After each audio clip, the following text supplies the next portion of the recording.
TSP loan basics. That's what we're going to talk about here today, directly from TSP.gov/plan participant/loans and withdrawals. Had a good question from a guy who thought TSP loan was a different way than a typical 401k loan. And I said I wasn't so sure about that. And so he sent me this link about TSP loan basics. I said, man, this would be a great video to do. Let's dive right into it because, TSP is huge. My goodness, anyone in the federal government and military who doesn't have TSP, I wonder what you're doing. The TSP is wonderful, wonderful retirement plan scenario, and it has a loan provision, and we need to understand how this works. So don't forget to subscribe down below. As always, thumbs up, comments, the whole thing. So let's dive right into this. Again, directly from the TF Thrift Savings Plan, TSP.gov, and I'll put a link in the show notes. So this guy, he had email or put a quote, a comment on my YouTube channel about he thought that when you took a loan out from the TSP, the amount of money you borrowed to put back in automatically went in the G fund as opposed to going into the I fund or the F or the C fund or the S fund. I said, I don't know that to be true. I don't know it not to be true. That seems odd to me. But he said I had to do some digging, and then he sent me this link right here. He goes, I'm still not sure. So let's find out. Let's see if that's true, because my whole premise on my book right here, Strategic Money Planning, why you should borrow from your 401k, is that you can borrow from your 401k and you're dollar cost averaging the amount that you borrowed back into the market because you have to pay your loan balance back. You're not paying the bank, you're paying yourself essentially a 5% interest, whatever the interest is at that time you take the loan. But that money you're putting back in is also getting growth-like returns too, because it's going back to the market on a monthly or bi-monthly. Was that bi-monthly?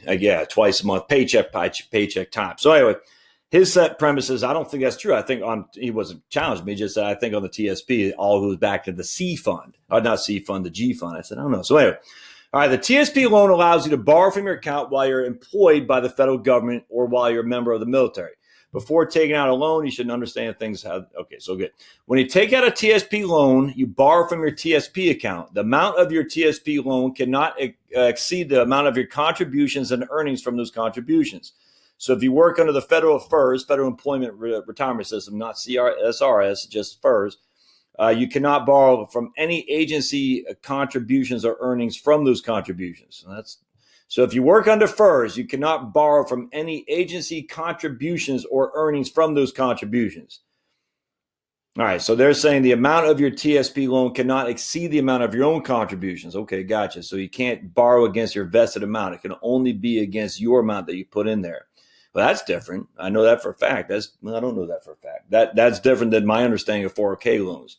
You can borrow against your vested amount. In fact, I'm quite certain that's the case. But in this case, they're saying you can't. You can only borrow against the money you put in and your contributions that are made off the money you put in. All right. So if you meet eligibility rules and your loan request is approved, the loan amount is removed from your TSP account. You must repay your loan with interest. Repayments for the loan and interest are generally made through payroll deductions. Your repayments restore the amount of your loan plus interest to your account. All right. Loan types. The TSP loan allows you two types of loans. General purpose may be used for any purchase. Purpose requires no documentation, has a repayment term of 1 to 5 years. That's the only thing I don't care about this buying a home thing. I don't. So if you want to do it to buy a home, look at that. I'm not a fan of that, but I am a fan of borrowing against your TSP and your 401k to pay high credit card debt for sure. Eligibility rules. If you have both a civilian account and a military account, the loan eligibility rules apply to the TSP account from which you intend to borrow. To be eligible, you must be employed by the federal government or the military, must be in a pay status because repayments are set up as payroll deductions, can only have one outstanding general purpose loan and one outstanding residential loan from any TSP account at a time. All right, that's different than a 401k. I had 2 loans against my 401k, and they said you can't do that. You can only have one outstanding general purpose loan at a time. That's it.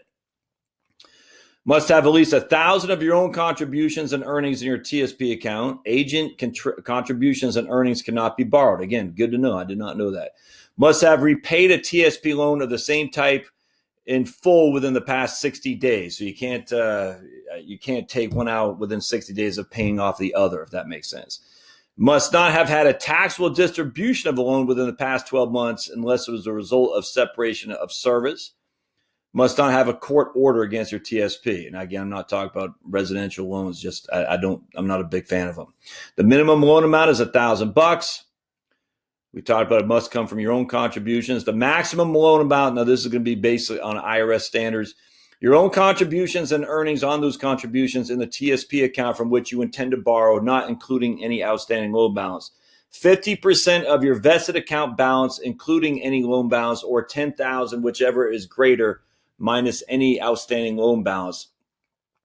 $50,000 minus your highest outstanding loan balance, if any, during the past 12 months. Even if the loan is currently paid in full, wow, it will be considered in the calculation if it's open at any time in the last 12 months. That's interesting. So if you borrowed $25,000 8 months ago and you paid it back, and now we're in month 10, you don't have any loan balance outstanding, you can still only borrow $25,000. You got to wait for it to be within the last year before you can borrow the full thing. So again, that's different than 401k. TSP loan balances are recalculated at the end of each business day, based on daily share prices. As a result, the maximum loan amount may change on a daily basis. Here's the direct cost. The TSP charges a loan fee of $50 for admin purposes, which they deduct from your loan proceeds. The interest rate on your TSP loan is the G fund. Yeah, exactly. I'm telling you, that's what it is. The interest rate is the G fund at the time your loan application is processed. The rate is fixed for the life of the loan. Although TSP loan interest is non-tax deductible, all your interest goes back into your TSP account. I cannot stress that enough.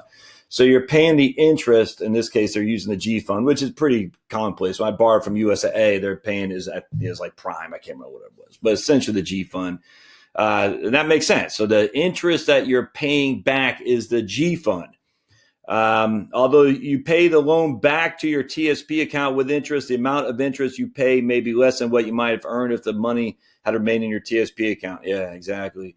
Indirect costs include sacrifice earnings. That's opportunity cost. So 100% right. So basically, although I don't see how this guy was saying that it's going back into the G fund. That I don't know that to be true. In fact, let's see if we got repaying your loan. I think it just takes us down here. Payroll deduct loan interest, extra payments. All right, so let's just go here. When the TSP pays out your loan, it will notify your payroll office immediately. Okay, check your LES, leave an earnings statements. When you repay your loan, you pay it with interest. The repayment amount gets deposited back into your TSP account and is invested in accordance with your most recent contribution allocation. So there's the answer. Your repayment amount gets deposited back into your TSP account and is invested according to your most recent contribution allocation.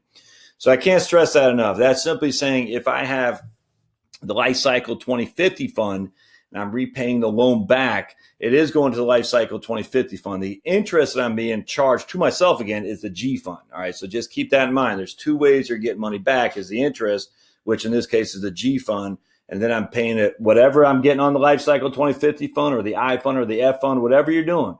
That is the account growth potential or loss. I'll tell you. I mean, that's the opportunity cost. Is that if you borrow $50,000 from your TSP and you're just paying it back at your interest, you're paying back as G fund, and then the market goes up 35%. Well, you're only getting the interest back at G fund. Now, the money you're putting back in on a monthly or bi-monthly basis is going into the Life Cycle 2050 fund. That could still be going in and gathering that booming stock market. But the bulk of it is missing out on that for sure because you don't have it in there. That's the opportunity cost of borrowing against your 401k, or in this case, a TSP. Counter that, if you took $50,000 out and you're paying yourself back at interest according to the G fund, say 3%, and the market falls 40%, well, that $50,000 is excluded from that market decline because you don't have the money in there. So it's an opportunity cost, but it also is an opportunity to miss down markets as well. So you can make extra loan payments in addition to your payroll deduction at any time using a personal check, cashier's check, or money order. Missed payment, you can't make up missed payments. You just don't want missed payments for sure. The TSP will report your loan transaction on your quarterly participant summary. Review this information carefully to be sure to report any discrepancies to your agency. Okay, so a couple things on this I just want to clear up. So no, you're not paying the interest back. you still are investing it basically how your allocation is for contributions. So the TSP was very explicit in that regard. 2, your interest is based on the G fund rate. So that's typical. Absolutely. Again, the interest that I had at USA was based on prime or something like that. It's a similar scenario. So that makes sense. The one thing that's interesting about the TSP is that you can't borrow against the government contributions and earnings. You can only borrow against your own. So that makes it going to be harder, frankly, to get a bigger balance in there for which you can borrow against them, because at USAA, I mean, they're paid. It was a wonderful 401k plan with a profit sharing.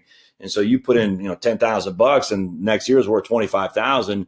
If that puppy was fully vested, I could borrow 12,500 because you can borrow 50% of your vested balance or 50,000, whichever is less, even though I had only put in 10,000. In the TSP scenario, I can only borrow 10,000 in that case because that's the max you can borrow, your contributions and or earnings. So hope this helps. As always, don't forget to subscribe down below. Again, if you find value in this and you want to donate to the cause here, go to heritagewealthplanning.com. There's a little donate button. Feel free to do that. 5, 10 million bucks, whatever you want to do. Comments, thumbs up, and don't forget to subscribe, and we'll see you next time. Thanks, guys.